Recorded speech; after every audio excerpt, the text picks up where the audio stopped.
Games has been on in Vancouver. Now, this is what Harry had to say during an interview on the Canadian television network CTV. Hey, what's going through your mind right now as you're watching this and seeing the competitors pour their hearts and souls onto the court? One of the things I care most about is the atmosphere, because I mean, maybe it doesn't mean that much to them, but for me, to be able to create the atmosphere for them makes them feel like superstars. The harder thing to do is to merge the general public with military, and for them to feel like, I don't have any connection to military families, but I went to this sporting display and it was incredible. He also spoke to People magazine while in Canada, saying, "To have my wife here supporting me is amazing. I love that she's by my side. It's such an important piece to this whole adventure." Now, Louise, did we learn anything new about Harry in any of these interviews? I think the interviews reinforce what he has described as a sacred obligation he has to these veterans, and it's so wonderful to see him in his space where he really does flourish, supporting veterans and their families. And it's great to see him, really pushing that message and being so devoted to it. What was also interesting, I thought, is that TV interview he revealed pretty much that there won't be any more siblings for their children anytime soon. His view was that 1 or 2 kids is probably good. He has friends, of course, who have 5 children. He thinks they're crazy, and he said, well, it's your own fault. You've got 5 kids, clearly. So I thought that was rather interesting, because royals don't really tend to go very public with their sort of family planning thoughts on that matter. But he also said that Lilibet and Archie may end up coming to the Invictus Games themselves one day. He was very much looking forward to heading back to California and talking to them about the event itself, and he explains to them what it's like for athletes who perhaps are missing a limb or have been hurt in combat, and what it's like to actually perform in those games. And he said the kids are fascinated, so it's great to see that legacy he's passing on to the children as well. I really can't fault him when it comes to the Invictus Games. No, indeed, can't fault him at all. Totally agree. Angela, is there anything else you'd like to add there? Oh, I always feel incredibly sad when I see them at the Invictus Games. Look, they looked in their element, he and Meghan, and the reason I feel sad is because this could have been Harry's life's work. Every 2 years he goes to the Invictus Games, but that doesn't sustain him between times. If he had stayed as a member of the royal family and he had stayed in England and he'd retained all the work and the connections with the military, this was his real opus. This was what he understands. If you think about militaries all over the world, they are finding it very difficult to recruit and retain. Harry could have been the poster boy for this type of career. He could have worked with militaries, not just in the UK, but across the Commonwealth, and he could have made it look like a desirable career. Look, he's doing great work, as Louise says, with Invictus and with returned soldiers. But there could have been a far bigger work for him to do in this space, and I just think it's really sad. I think he would have loved it as well. He seems so purposeful, so happy, so engaged whenever he's working in this area. And Angela, still on the Invictus Games, there was a bit of fuss around Meghan leaving early. Do we know what that was all about? That's right. She left after 5 days. She flew back to California. Look, this was always the plan. She wanted to get back and see her children. She was with them, of course, for Valentine's Day. That meant she wasn't with Harry. She did the same, actually, in 2023 when she was in Germany for the Invictus Games. Look, she loves going there. She knows she's getting a great audience at the Invictus Games. There's great crossover for her in terms of her brand. You know, it's a joyous occasion. I think it also, being in Canada this year, was wonderful for them because, of course, they have that strong connection with Canada. But what will be interesting, Caro, is to see what happens when it's in Birmingham in 2 years' time. Of course, we haven't seen much of Meghan in the UK over the last few years, and whether or not she turns up or not will be intriguing. Louise, the Daily Mail didn't miss another trip on a private jet. What's that story?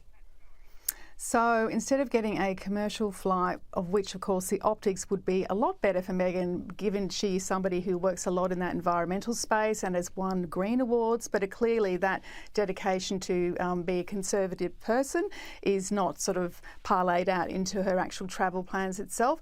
Yes, so she took a private jet from Vancouver to Seattle for a scheduled stop, but we don't really know why she went to Seattle, and then on to Santa Barbara itself. And I believe it was something like 800 500 gallons of fuel, apparently, which is a lot of fuel and like oodles of carbon dioxide pumped out into the atmosphere. So please, these celebrities who go down the green route and then get on their private jets, we've absolutely had enough of it. I do not understand why they don't see it is such a hugely hypocritical thing to do. Yeah, they don't seem to be too bothered by it, are they? Now, speaking of which, Meghan has always had an interest in politics, but Angela, it's recently come to light that Harry and Meghan have been apparently providing funds to various Democrat Party-aligned operatives via their charity. What do we know so far? That's right, Carrie. So Archwell, which let's just point out doesn't have huge amounts of money, but has been making consistent donations to different Democrat-aligned agencies, companies, not-for-profits. So one that's really intriguing is to a Democratic-aligned company that basically is a disinformation expert, a woman called Gior Craig. Now, they've paid out money to her 2 years running. What I can't work out is whether they're paying it to support this woman in her work with the Democrats, or whether she's a disinformation expert who's on their books, that they actually are requiring her services to counter some of the what they perceive as disinformation about them. There's other donations. There's a donation to a not-for-profit which is set up by some major rich players who fund the Democrats, and also to Ashley Biden, who set up a women's charity. That's the biggest donation they've made, $250,000. Now, when questioned about these donations, because of course the royal family have to be neutral when it comes to political issues, the response from their team was that it's misguided to think that this is any sort of political endorsement, and that they were simply supporting agencies and charities that they think require that support and are doing good in the world. So interesting to see. Very interesting. And still on Meghan, Louise, and a recent New York Post article has suggested that she's upset and a bit stressed about the backlash regarding American Riviera Orchard. It's always a mouthful for me, and it's probably a mouthful for others. Understandable. Things haven't quite gone to plan. I'm not quite sure how she resurrects things, though. Well, that's a very good question. I think perhaps we should call it American Riviera ordeal, because that's what it's become for Meghan. And this sort of information's come via Tom Quinn, who of course has written that warts and all behind the scenes with the Palace staff book, which is just dropping bombs all over the place. Apparently Meghan's sort of dissatisfaction with how her career as a lifestyle guru is going is causing issues with her marriage, because she's so stressed about it. But let's face it, it's still a bunch of trademarks and a sort of an ambit claim at the moment. If she actually launched a product, it may actually assuage some of the sort of the stress she's having around it, or the guilt that it's not working, or the pressure and so forth. And I do think she's become too niche in a way. I think she's become too, wanting to do everything and everyone, and not actually, she's not a businesswoman, clearly. So I'm not surprised she's stressed, because it's not working.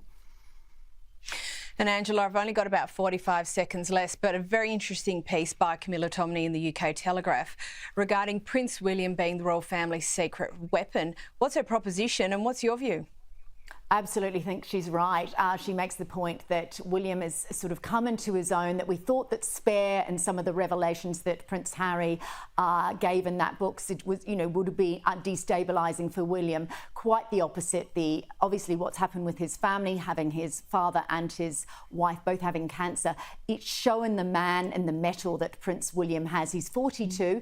It's the age where his grandmother had been on the throne for 17 years, but we're finally seeing a William that we can believe in as a monarch. And across politics, his meetings with Trump, all of his endeavours, that there's a synchronicity, there's a strength, and there's that real family commitment with him and Kate, that we believe that this is a solid family, the family that Diana wanted for herself and unfortunately didn't get.